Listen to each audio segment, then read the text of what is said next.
বর্ষা কাটলেই কালীপুর দামোদরপুর অত্যাধুনিক রাস্তা তৈরি হবে আশ্বাস বিধায়ক প্রশান্ত দিগারের।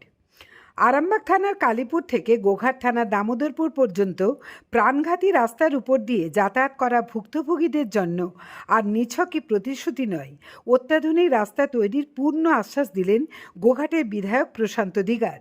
জানালেন, বর্ষার মরশুম কাটলেই শুরু হয়ে যাবে কালীপুর থেকে দামোদরপুর পর্যন্ত প্রায় 15 কিমি এই রাস্তা নির্মাণের কাজ। অত্যাধুনিক রাস্তাই হবে, এমনটাই আশ্বাস দিলেন গোঘাট বিধায়ক প্রশান্ত দিগার। দীর্ঘ 15 কিলোমিটার এই রাস্তার ভয়ঙ্কর বেহাল দশা বিগত প্রায় 20 বছর ধরে। এই রাস্তার কাজের কাজ কিচ্ছু হয়নি। এবড়ো খেবড়ো খানাখন্দে ভরা এই রাস্তায় পথ চলা দুর্বিষহ হয়ে পড়েছে। প্রতিনিয়ত দুর্ঘটনা ঘটছে, প্রাণ হাতে করে যাতায়াত করতে হচ্ছে। তবু এতগুলো প্রধান, পঞ্চায়েত সমিতির সভাপতি, বিডিও এলেন গেলেন, কেউ দায়বদ্ধতা দেখাননি। এমনটাই জানাচ্ছেন ওই রাস্তা দিয়ে নিত্যযাত্রী থেকে শুরু করে বাস চালক, টোটো চালক, এমন অনেকেই। বিগত তৃণমূল সরকার থাকতে এই রাস্তায় দীর্ঘ 15 বছর ধরে কোনো কাজই হয়নি। পিচ উঠে মাটি বেরিয়ে গেছে, তার উপরে পিচের বদলে ইট, রাবিশ এবং কাদা দিয়ে রাস্তায় হাস্যকর মেরামতি হয়েছে। এই খবর আরামবাগ টাইমস অনেকবার করেছে, দেখিয়েছে।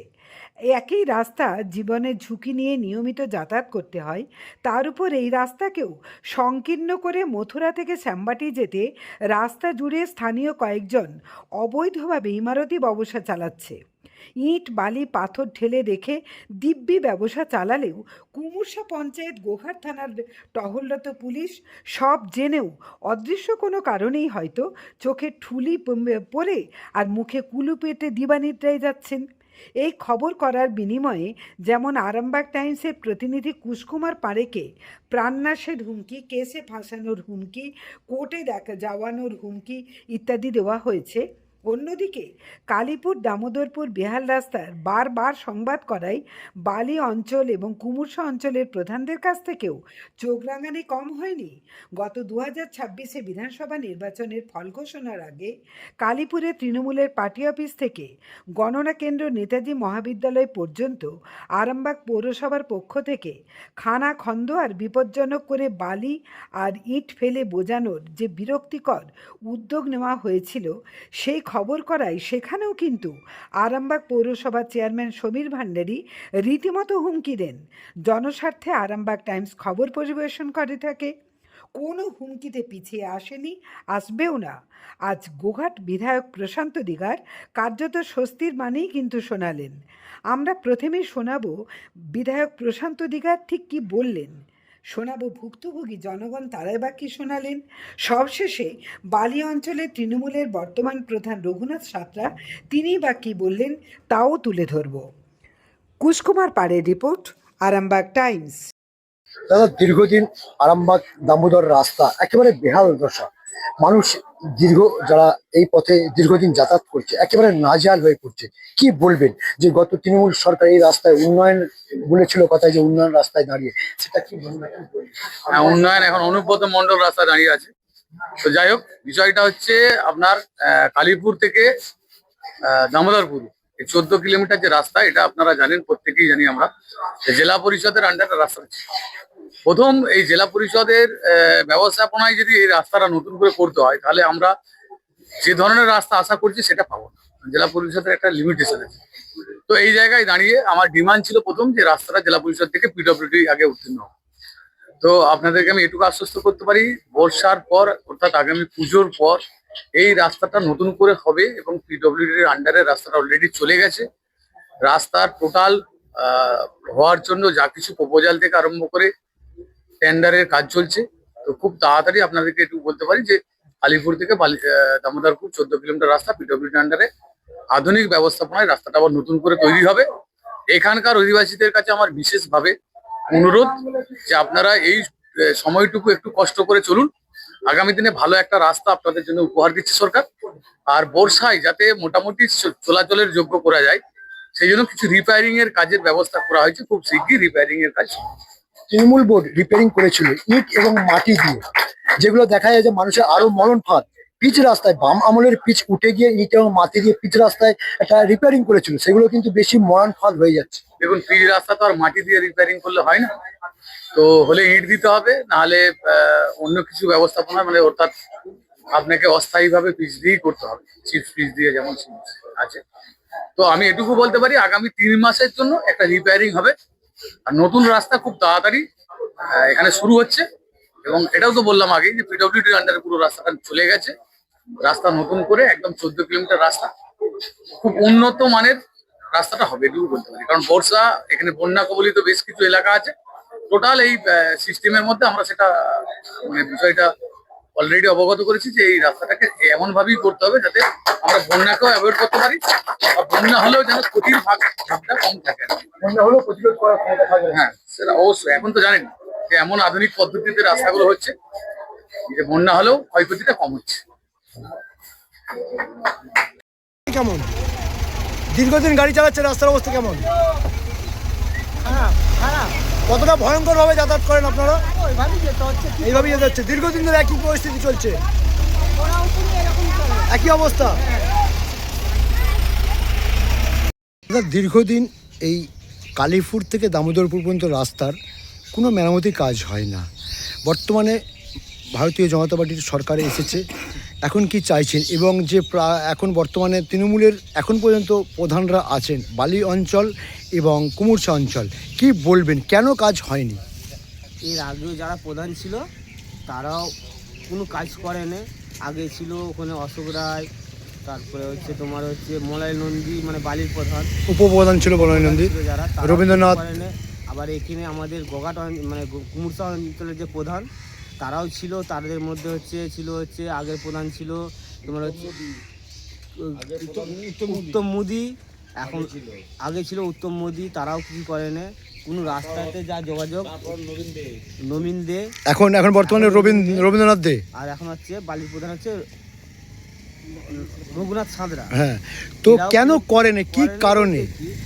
অনেক তো শোনা গেছে যে টাকা নাকি স্যাংশন হয়ে গেছে। টাকা স্যাংশন হচ্ছে, কেউ চাইছে এরকম মানে হচ্ছে তোমার টাকা হচ্ছে, তারা বলছে মোটর সাইকেল চাই, চাই, যারা কন্ট্রাক্ট নিচ্ছে তাদেরকে বলছে। হ্যাঁ, কি চাইছে তারা? এগুলো সোনার হাঁসপাড়া ডিম, তো এই হ্যাঁ, রাস্তাটা হচ্ছে সোনার হাঁসপাড়া ডিম। তারা হচ্ছে কি চাইছে যে এটা আমাদের থাকলে আমরা দীর্ঘদিন খেতে পাবো। আচ্ছা, এই হচ্ছে ব্যাপার। তারা কি বলতে চাইছে যে আমাদের এই রাস্তাটা থাকলে আমাদের হচ্ছে এই যে যা আসবে টাকা আমরা মেরে লুটে খেতে পারবো। এর আগে করেছে, এখনো তারা আছে, তারা এখন তাদেরকে চেপে রেখেছে বলে তারা কিছু করতে চাইছে। বিগত সময়ে যে বিগত সরকার ছিল, তৃণমূলের সরকার ছিল, এই তো আগে এসে 2-4 দিন এসে ইট বিছিয়ে রাস্তা দেখলে বলো বিডিওকে দেওয়ার, মানে হচ্ছে কে কি চেয়েছিল? ওরা চাইছে কি, মানে কি হচ্ছে আমাদের টাকাটা হচ্ছে আমাদের পকেটে থাকবে, আমরা হচ্ছে দালালি করে খাবো, এটাই হচ্ছে চাইছে। আর মানে কিছু কিছু বিষয় দেখা গেছে, টাকাগুলো তো নিয়ে নিচ্ছে তারা। হ্যাঁ, এই যে 2 গাড়ি ইট ফেলে বলছে আমার 10 লরি ইট পড়েছে, এরকম ব্যাপার হয়ে যাচ্ছে। আর কে কি চেয়েছে যদি একটু বিষয়টা বলেন? এখন আগে যারা চেয়েছে তারা তো এখন সরে চলে গেছে। হ্যাঁ, আগে কে কি চেয়েছিল? এখন যে বালি অঞ্চলের প্রধান রঘুনাথ সাঁতরা, আর আমাদের যে কুমুরসা অঞ্চলের প্রধান হচ্ছে রবীন্দ্র, তারা কি চাইছে যে এদের হাত ধরে এখন আমি আবার চাইবো যে আমি আবার কিছু করতে চাইছে, এরকম, নাহলে ফেলে রাখবে কেন? মানে এখানে কি কাটমানি চলছে? এখনো কাটমানি চলছে, এ পার্টি এসেও বদলায় নেই, এখনো কাটমানি চলছে। এখন আপনারা কি চাইছেন, নতুন সরকারের কাছে কি দাবি করছেন? এখন নতুন সরকার এসছে, পঞ্চায়েতে প্রধান পাল্টাবে, সমস্ত কার্যকর্তারা পাল্টালে আগের যারা মানে করেছে টিএমসি সরকার থেকে তাদেরকে দূর করতে হবে, করলে আবার কাজ ভালো রকম করবে, রাস্তা ভালো হবে, রাস্তা ভালো হবে আশা করছেন আপনারা? আশা করছি। আপনার নাম? আমার নাম যদুপতি দাস, বাড়ি ধুরেপুর। ধন্যবাদ। দাদা, কি বলবেন, বিগত 15 বছর বালি অঞ্চলের এবং কুমুরসা অঞ্চলের রাস্তা, যে আরামবাগ থেকে দামোদরপুর পর্যন্ত রাস্তা একেবারে বেহাল দশা। বিভিন্ন জায়গা থেকে অভিযোগ উঠছে যে এই বালি অঞ্চল কুমুরসা অঞ্চল রাস্তা কোনো কাজ করে না, বাম আমলের পিচ একেবারে সেটাকে মেরামতি করছে কি দিয়ে, ইট দিয়ে, এবং তাও রাবিশ ইট এবং কাদা দিয়ে।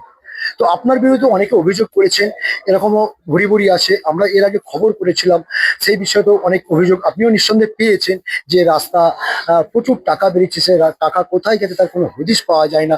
আপনি কি বলবেন? দেখুন, আপনাদের মাধ্যমে আমি আমার এই খবরটা যারা শুনবেন তাদেরকে আমি প্রথম বলতে চাই একটা কথা, যে বালি গ্রাম পঞ্চায়েতের আমি প্রধান হিসাবে আপনাদের যেটা বলবো সেটা হচ্ছে প্রথমত এই রাস্তাটা হচ্ছে জেলা পরিষদের রাস্তা। আমি গত বছরও এই রাস্তাটাকে বাগানোর জন্য 1 লাখ টাকার উপর খরচ করেছি পঞ্চায়েতের নিজস্ব তহবিল থেকে।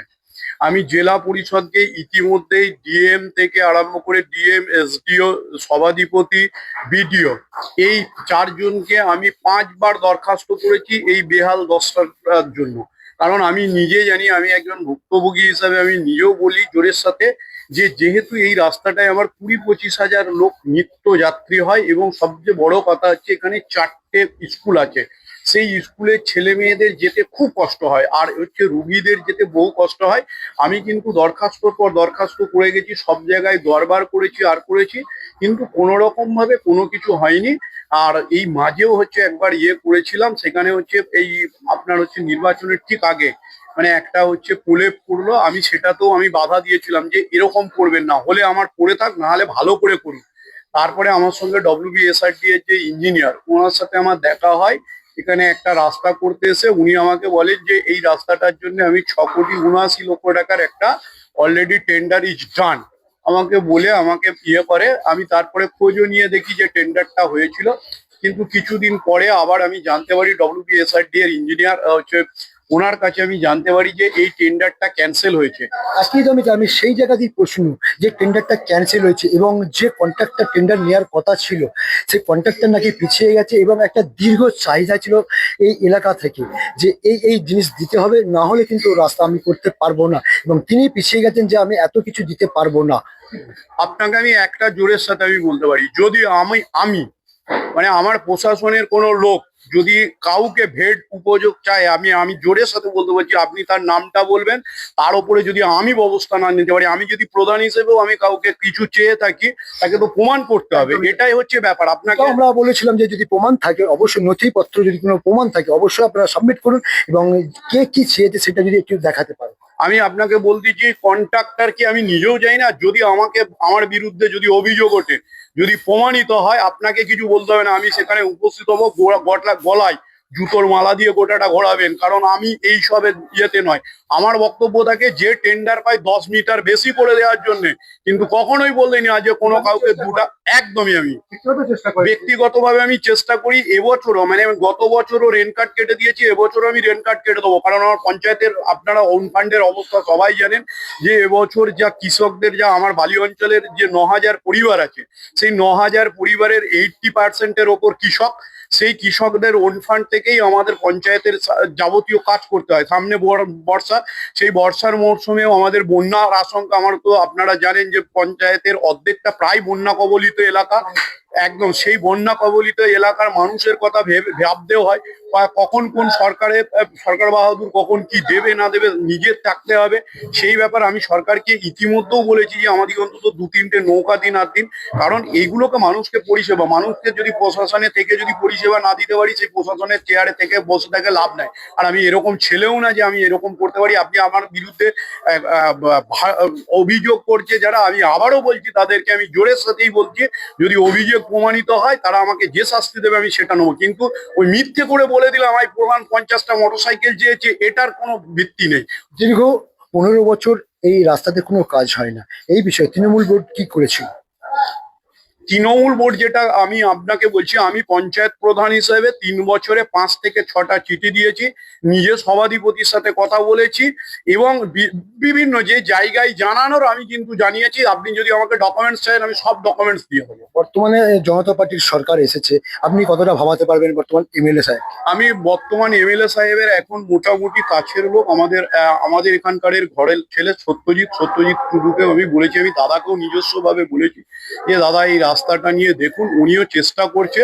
আমি যেটা শুনেছি বা ওনার বক্তব্যে যেটা শুনেছি, যে এটা PWD কে দেওয়ার একটা প্রচেষ্টা চলছে, সাধুবাদ। এইখানে যদি আমার কোথাও একটুখানি সাহায্য সহযোগিতা লাগে, যদি মনে করে যে আমার প্রধানের হিসাবে ওনার একটু সাহায্য সহযোগিতা দরকার আছে, আমি আপনাকে বলতে পারি যে সেইখানে ফার্স্ট মানে উপস্থিতিটা আমার দেখতে পাবেন। অন্য কারকে কি হচ্ছে আমি দেখতে পারবো না, তাতে মানুষের হাতে পায়ে ধরে হোক আর যে করেই হোক, কারণ আমাদের ভবিষ্যৎ প্রজন্মকে এই রাস্তাটা উপহার দিয়ে যেতেই হবে।